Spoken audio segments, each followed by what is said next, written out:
Hi hello ನಮಸ್ಕಾರ ಎಲ್ಲ ನನ್ನ ಪ್ರೀತಿಯ ಕನ್ನಡಿಗರಿಗೆ. ಎಲ್ಲ ಚೆನ್ನಾಗಾಯ್ತು. ಹಬ್ಬ ತರ ಆಯ್ತು ನಮ್ಮ ಮುದುಕರಿಗೆ.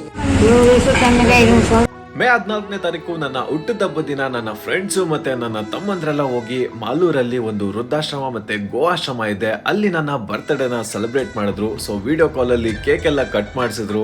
ಅದಾದ್ಮೇಲೆ ನಾನು ಸಹ ಅವ್ರ ಜೊತೆ ಎಲ್ಲ ವಿಡಿಯೋ ಕಾಲ್ ಅಲ್ಲಿ ಮಾತಾಡಿದೆ. ತುಂಬಾನೇ ಖುಷಿ ಆಯ್ತು.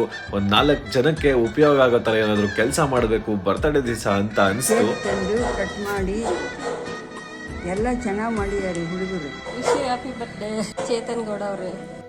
ನಾನಂತೂ ತುಂಬಾ ಭಾವುಕನಾದೆ. ಸೊ ಅದೇ ಇದರಲ್ಲಿ ನಾನು ದೇವಸ್ಥಾನಕ್ಕೆ ಹೋಗಿ ಬೇಡ್ಕೊಂಡು ದೇವ್ರಿಗೆ ಇನ್ನೂ ಒಂದು ಸುಮಾರು ಜನಕ್ಕೆ ಹೆಲ್ಪ್ ಮಾಡೋಷ್ಟು ನನಗೆ ಶಕ್ತಿ ಕೊಡಪ್ಪ ಅಂತ ಕೇಳ್ಕೊಂತ, ಸೊ ಒಂದು 4 ಜನಕ್ಕೆ ಸಹಾಯ ಮಾಡೋಣ, ಒಳ್ಳೇದ್ ಮಾಡೋಣ ಅಂತ ನಾನು ಅನ್ಕೊಂಡಿದ್ದೀನಿ. ನಿಮ್ಗೆ ಏನಿಸ್ತು ಕಮೆಂಟ್ ಸೆಕ್ಷನ್ ತಿಳಿಸಿ. ನೆಕ್ಸ್ಟ್ ವಿಡಿಯೋಲಿ ಸಿಗ್ತೀನಿ. Love you all. ಜೈ ಹಿಂದ್, ಜೈ ಕರ್ನಾಟಕ.